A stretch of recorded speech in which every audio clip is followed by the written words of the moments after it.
Indian ജനാധിപത്യത്തിലെ അപായമയുടെ മുഴക്കം നമ്മൾ കേൾക്കുന്നതിനേക്കാൾ ഏറെ ഉച്ചത്തിലാണ്.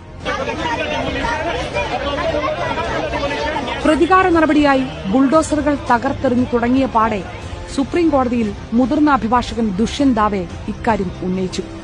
വിശദവാദത്തിന് മുൻപ് തന്നെ സുപ്രീം കോടതി നടപടികൾ നിർത്തിവെച്ച് തൽസ്ഥിതി തുടരാൻ നിർദ്ദേശിക്കുകയും ചെയ്തു.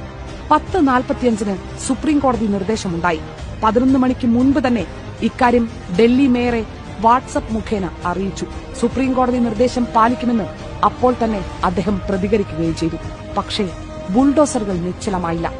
ഏറെ അകലെയല്ലാത്ത സുപ്രീം കോടതിയിൽ നടപടികൾ നിർത്തിവെക്കാൻ ആവശ്യപ്പെട്ട ബുൾഡോസറുകൾ പരമോന്നത കോടതിയെ വകവയ്ക്കാതെ നശീകരണം തുടർന്നു.